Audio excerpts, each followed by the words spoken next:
Hey guys, welcome back my mini blog में आप लोग को स्वागत है। So guys, good morning. सुबह सुबह का टाइम है और मैं अभी किचन में आ गई हूँ। किचन में आके मैं गर्मा गर्मा चाय बना रही हूँ, वो भी आदी वाला। सुबह सुबह आदी वाला चाय और गर्म पानी मिल जाए तो दिन बहुत ही अच्छा जाता है और अच्छा भी लगता है। तो सो गाइस, तो सुबह सुबह उठे, पहले मुँह हाथ फ्रेश किए। मुँह हाथ फ्रेश होने के बाद फिर मैं सीधे किचन में आ गई। किचन में आने के बाद मैं गर्मा गर्म चाय अपने पतिदेव जी और मम्मी जी के लिए, तीनों के लिए, और आंटी जी के लिए चार कप चाय छाकी। और छाकने के बाद एकदम मस्त बैठ के हम लोग सब पिए। सुबह सुबह हम लोग को यही रूटीन रहता है कि सुबह उठो, गर्म पानी, चूल्हा रख पोछो, चूल्हा रख पोछने के बाद फिर गर्म पानी को गर्म करो। गर्म करके सबको एक एक गिलास गर्म पानी और चाय मिल जाता है। उसके बाद ही कोई काम होता है। और आंटी जी भी आती हैं तो उनको भी साथ में, जो भी आंटी जी आती हैं उनको बहुत अच्छा से रिस्पेक्ट वगैरह देते हैं और अच्छा भी लगता है। और आंटी जी अच्छी भी हैं, कुछ भी काम बोलते हैं बहुत अच्छे से कर देती हैं। तो सो गाइस, यहाँ मेरे घर में मलाई हो गया था ढेर सारा जमा, क्योंकि घर में मेरे कोई मलाई खाता नहीं है।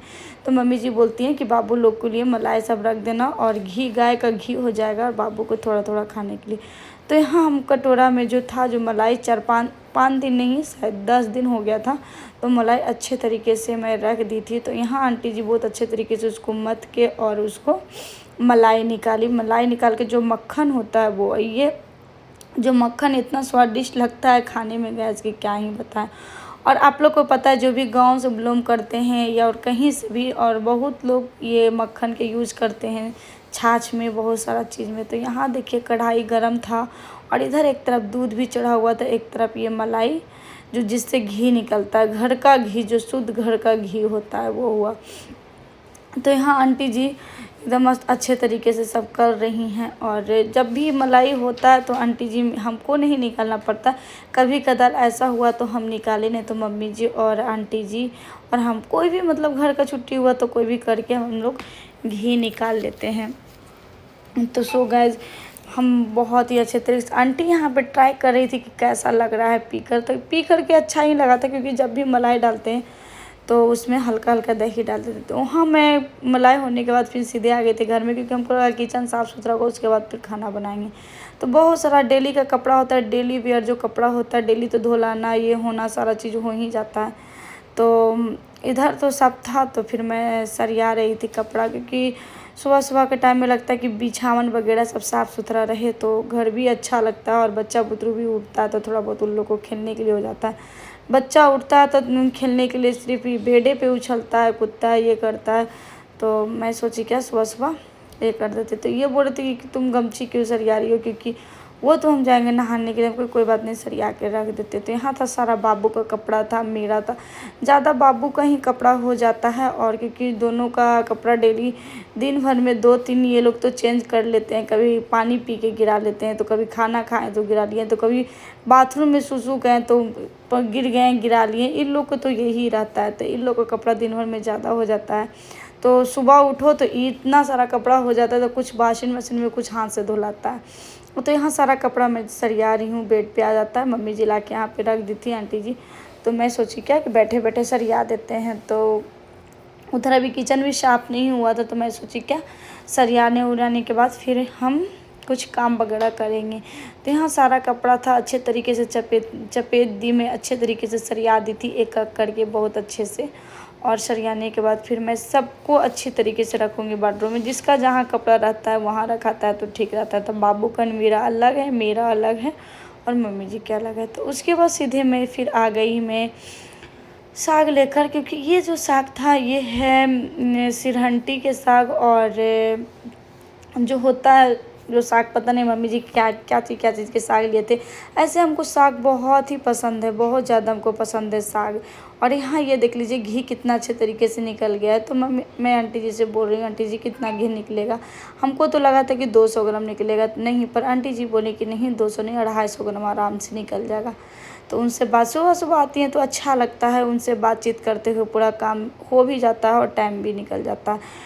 तो इधर मैं लेके बैठ गई साग, क्योंकि साग अच्छे तरीके से एक एक पत्ते करके, क्योंकि साग में बहुत सारा पिल्लू वगैरह भी रहते हैं। तो मैं झाड़ के अच्छे तरीके से इसको मैं साफ़ करने के बाद फिर मैं अच्छे तरीके जो पत्ता होते हैं उसको एक एक करके मैं पत्ता को निकालूंगी। निकाल के फिर इसको अच्छे तरीके से धो के फिर मैं बनाऊंगी। तो फिर यहाँ मम्मी जी बोलने लगी क्या कि गेहूँ आया था मार्केट से, तो मार्केट से गेहूँ आया तुम आंटी जी से धुलवा देना। तो हम आंटी जी को बोली आंटी जी आधा दूर पोछा लगा लीजिए, घर उतना गंदा नहीं था। तो फिर मैं बोली आधा दूर पोछा लगा के आप गेहूँ ही धो दीजिए। तो बोली कि ठीक है। तो फिर यहाँ मेरा साग वगैरह अच्छे तरीके से धुला गया था, कटा गया था। तो मैं आज बनाई थी साग और बैगन का जो होता है भाजा वो बनाई थी, और राहड़ का दाल। मैं जब भी राहड़ के दाल बनाती हूँ मैं अच्छी तरीके से भूंज के अच्छे तरीके से मैं बनाती हूँ। तो यहाँ देखिए बैगन का इस तरीके से 4 फक काट के बनाई थी। इधर चावल रोटी जितना सारा चीज़ थी जब मैं बना ली। तो मैं साथ में सारा काम कर लेती हूँ, ब्लॉगिंग भी कर लेती हूँ। तो यहाँ कुछ सब्जी वगैरह था, तो सुबह सुबह आंटी जी सब साफ़ सुथरा कर रही थी। तो बोली क्या कि फ्रिज भी साफ़ कर लें। तो हम नहाने जाने से पहले मैं सोची क्या कि फ्रिज भी साफ़ कर लेती हूँ, क्योंकि बहुत सारा जो था मिर्ची वगैरह कुछ था ये, तो मैं अच्छे तरीके से साफ़ की। क्योंकि फ्रिज भी साफ़ रहता अच्छा रहता है, क्योंकि बार बार बच्चे लोग खोलते हैं, कुछ गिरा दिए कुछ गिरा दिए, बहुत सारा चीज़ होता है, टमाटो सॉस वगैरह कुछ गिर देते हैं। तो यहाँ बहुत सारा मम्मी जी लाई थी, प्याज सब्जी हरा सब्जी था वो लाई थी। और लाने के बाद फिर उसको मैं भिंडी इतना स्वादिष्ट लग रहा था कि क्या ही बताएं। जो ये छोटा छोटा भिंडी होता है ना उसका सब्ज़ी बनाने में बहुत ही अच्छा लगता है। और मैं अक्सर कभी कभी मैं सब्ज़ी और भुजिया दोनों बना लेती हूँ और अच्छे से बनाती हूँ। और मेरे घर में ज़्यादा सब्ज़ी से ज़्यादा भुजिया पसंद करते हैं खाना। और यहाँ प्याज वगैरह आम भी था, मैंगो भी था, बहुत सारा मैंगो आया था। तो कुछ मैंगो बहुत खट्टा था, तो मैं उसको क्या करती हूँ कि बाबू लोग को ज़्यादा शेक पसंद है, तो मैं मैंगो शेक बना देती हूँ। और आइसक्रीम वगैरह डाल के बनता है मैंगो शेक, तो और ही स्वादिष्ट लगता है। और तो अच्छे तरीके से जब मैं नहाने से पहले मैं सरिया रही थी। इधर थोड़ा बहुत और साग बचा हुआ था, आधा बनाए थे और आधा बचा हुआ था। तो मैं फ्रिज भी अच्छे तरीके से साफ़ वगैरह कर ली थी। यहाँ ले आए थे ये जो होता है जामुन, क्योंकि मैं शुगर पेशेंट के लिए जामुन खाना बहुत ही अच्छा होता है। मम्मी जी इस जामुन लाए थे, तो कल सुबह वो खाली पेट खाएंगे, क्योंकि जामुन बहुत दिन के बाद ही आया था। तो मम्मी जी बोली क्या कि धो के अच्छे तरीके से तुम रख दो फ्रिज में। तो मैं इसको क्या कि एक प्लेट में ली और लेके अच्छे तरीके से मैं धो देती हूँ, क्योंकि धो के रखने से अच्छा होता है। क्योंकि बच्चा उधर भी फ्रिज में गया खोला तो एक भी मुंह में ले लिया, तो उन लोग को ये नहीं लगेगा चलो धुला हुआ है। ऐसे उन लोग को मना भी करते रहो तब भी वो लोग मुँह में ले लेते। तो मेरी वीडियो पसंद आया हो तो ज़रूर लाइक कीजिएगा, कमेंट कीजिएगा, शेयर कीजिएगा, खूब सारा प्यार दीजिएगा और जाते जाते सब्सक्राइब और लाइक कर दीजिए।